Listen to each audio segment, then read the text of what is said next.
बच्चों, तो आज का हमारा टॉपिक है क्लास 9 का कॉन्ग्रुएंट ट्रायंगल्स।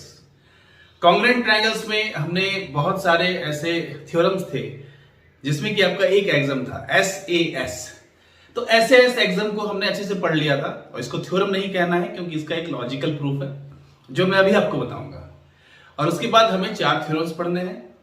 लेकिन क्लास 9 के सिलेबस में जितने भी ये थ्योरम्स हैं उनका प्रूफ है ना, उनका प्रूफ हमें नहीं पढ़ना है। लेकिन तब भी मुझे ऐसा लगता है कि कहीं ना कहीं बच्चों के मन में ये रह जाता है कि इसको प्रूफ कैसे करें, आखिर ये थ्योरम बना कैसे। तो उसके लिए हमें ये पढ़ना जरूरी है और इसको प्रूफ करना भी काफी जरूरी है। तो हम आज पढ़ेंगे SAS एग्जाम, और ये SAS एग्जाम को हम लॉजिकली कैसे प्रूफ करते हैं ये आज हम देखेंगे। और इसके बाद फिर हम पढ़ेंगे ASA यानी कि कोण भुजा कोण, और अभी सबसे पहले हम पढ़ेंगे SAS यानी कि भुजा कोण भुजा। तो जो हमारा आज का टॉपिक है वो है SAS एग्जाम, है ना। अब ये SAS को हम कैसे सिद्ध करेंगे, कैसे साबित करेंगे, ये हमें समझना पड़ेगा। तो इसके लिए सबसे पहले हमें 2 त्रिभुज चाहिए, 2 ट्रायंगल्स चाहिए। तो देखिए ये हमारा पहला ट्रायंगल है और इस ट्रायंगल का हमने नाम रख दिया ट्रायंगल ABC, और ये हमारा दूसरा ट्रायंगल है जिसका हमने नाम रख दिया DE एंड F। ठीक है, ये 2 ट्रायंगल हमारे पास हो गए। अब इसमें आप देखिए SAS भुजा कोण भुजा, इसमें मैंने आपको पहले ही बता दिया था कि AB जो भुजा है वो किसके बराबर है, DE भुजा के। कोण A जो है वो कोण D के बराबर है और भुजा AC जो है वो भुजा DF के बराबर है। तो हमें यह सिद्ध कर देना है कि ये जो त्रिभुज ABC है वो त्रिभुज DEF के ऊपर पूरा का पूरा संपाती हो जाएगा, यानी वो उसको कवर करेगा, ढक देगा। ठीक है, यानी कि उस पर कॉन्साइड कर जाएगा। तो अगर ये त्रिभुज इस त्रिभुज के ऊपर संपाती हो जाए, बिल्कुल फिट बैठ जाए, तो हम ऐसा कहेंगे कि ये जो त्रिभुज है ये इसके सर्वांगसम है। तो आप इसको SAS एग्जाम बोल सकते हैं, सर्वांगसमता कसौटी भी हम कहते हैं इसको। ठीक है, कैसे सिद्ध करेंगे, अब इसको आप अच्छे से समझिएगा कि ये जो भुजा AB है ये तो भुजा DE के बराबर है, और अगर ये भुजा AB भुजा DE के बराबर है, अगर एक लाइन एक दूसरे लाइन के बराबर हो जाए, ये जो आप AB देख रहे हैं और D देख रहे हैं तो ये लाइन ही तो है। तो अगर मैं बोलूं कि ये लाइन और ये लाइन अगर बराबर है तो इसको अगर मैं इसके ऊपर रख दूं तो क्या होगा, ये पूरा का पूरा इसके ऊपर संपाती हो जाएगा, इसके ऊपर फिट बैठ जाएगा। तो क्या लिखेंगे, सबसे पहले हम इसमें जब भी थ्योरम को सिद्ध करते हैं तो हम लिखते हैं सबसे पहले दिया है ना। दिया है मतलब गिवन। ठीक है, तो दिया है क्या लिखेंगे बताइए। गिवन में लिखेंगे कि ABC और DEF 2 त्रिभुज है ना। ABC तथा DEF 2 त्रिभुज हैं, है ना, त्रिभुज हैं जिसमें क्या बराबर है, AB जो है वो DE के बराबर है। ठीक है, कोण A जो है वो कोण D के बराबर है और AC जो भुजा है वो DF के बराबर है। ये आपको दे दिया है। ठीक है, इसके बाद हमें सिद्ध क्या करना है, तो सिद्ध करना है क्या सिद्ध करना है कि त्रिभुज ABC सर्वांगसम होगा त्रिभुज DEF के, है ना। और जब ये हम सिद्ध कर देंगे तो ये एक सर्वांगसमता कसौटी बन जाएगी। वैसे तो है, लेकिन सिद्ध करना भी हमें आना चाहिए कि इसको हम साबित कैसे करेंगे। क्या हमें इसमें कोई रचना करनी है, तो आंसर है नहीं, हमें इसमें कोई भी रचना नहीं करनी है। हम सीधे चलेंगे प्रमाण पे। प्रमाण का मतलब हम सीधे चलेंगे प्रूफ पे, है ना। प्रूफ कैसे इसको साबित करेंगे, तो इसको सिद्ध करेंगे कि सुनिए, जब भुजा AB भुजा DE के बराबर है, भुजा AB है ना, चूंकि भुजा AB भुजा DE के समान है ना, इसलिए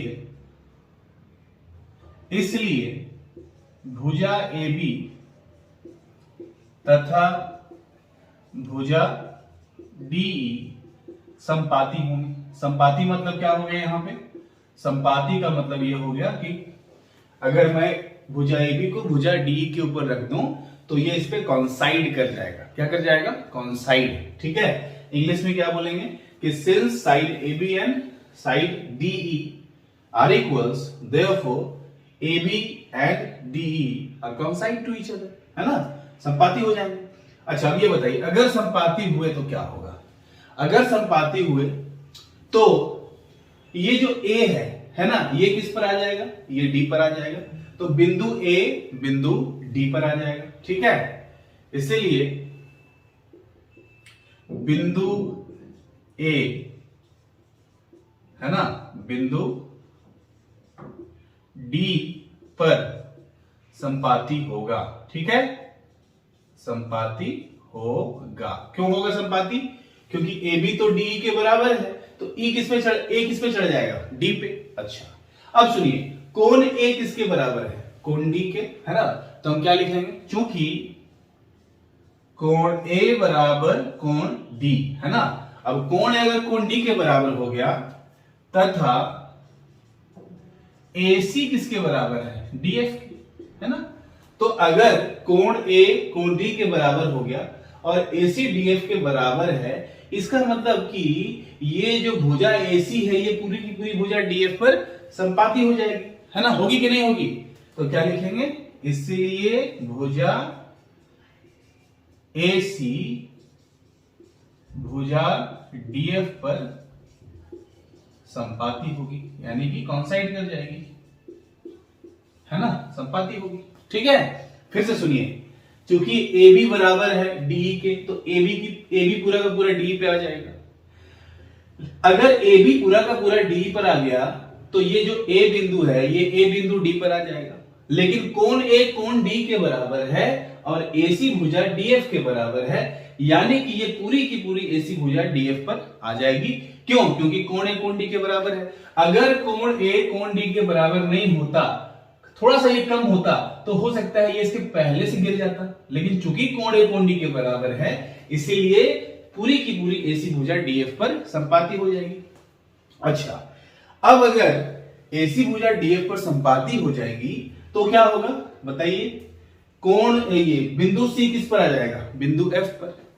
और AB किस पर संपाती थी? DE पर। तो बिंदु B पर कौन आएगा? बिंदु E। और अगर बिंदु B पर आ गया बिंदु E और बिंदु C पर आ गया बिंदु F, यानी भुजा BC भी EF के ऊपर क्या हो जाएगी? संपाती। तो क्या लिखेंगे? इसलिए है ना, भुजा AC भुजा DF पर संपाती होगी, इसीलिए बिंदु C है ना, बिंदु F पर संपाती होगी एवं चूंकि AB बराबर DE है इसलिए बिंदु B बिंदु E पर संपाती होगी। ठीक है, संपाती होगी। ठीक है, तो अगर ये संपाती हो गई इसका मतलब BC किसके बराबर हो जाएगा? इसलिए BC EF पर संपाती हो जाएगा। EF पर संपाती होगा। और अगर क्या हो गया? BC पूरा EF पर संपाती हो गया, AB पूरा DE पर संपाती था और AC पूरा DF पर संपाती था। इसका मतलब ये हुआ, इसलिए त्रिभुज ABC त्रिभुज DEF पर संपाती होगा।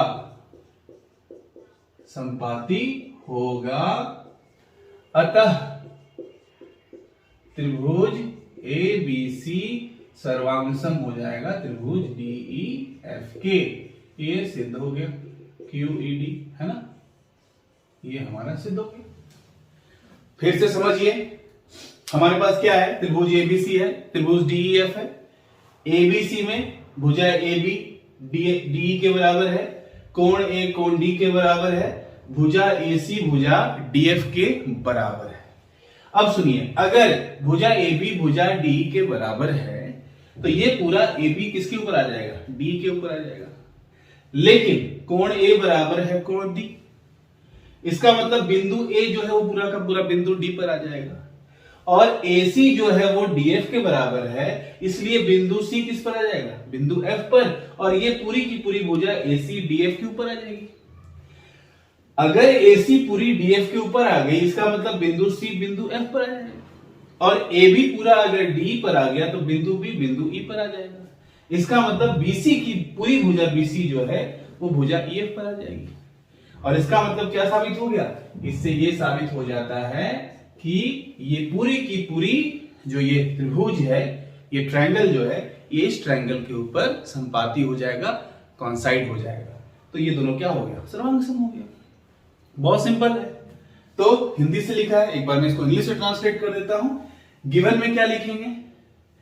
ABC and DEF are two triangles in which AB is equals to DE, angle A is equals to angle D and AC is equals to DF. सिद्ध करना है, to prove triangle ABC congruent triangle DEF, ये हमको सिद्ध करना है। प्रमाण में क्या लिखेंगे कि since side AB and side DE are equal, therefore side AB coincides with side DE, and if side AB coincides with side DE, then point B coincides with point E. But angle A is equals to angle D, therefore point A coincides with point D. Again, AC is equals to DF, therefore complete side AC coincides with side DF, therefore point C coincides with point F. Since point B coincides with point E and point C coincides with point F, therefore side BC is equals to side EF, which means the whole triangle ABC is coincide with whole triangle DEF, which means triangle ABC congruent triangle DEF. Okay, clear है बिल्कुल? तो मैंने हिंदी में लिख दिया है, English में बोल दिया है, और मुझे ऐसा लगता है कि आपको समझ में भी आ गया होगा।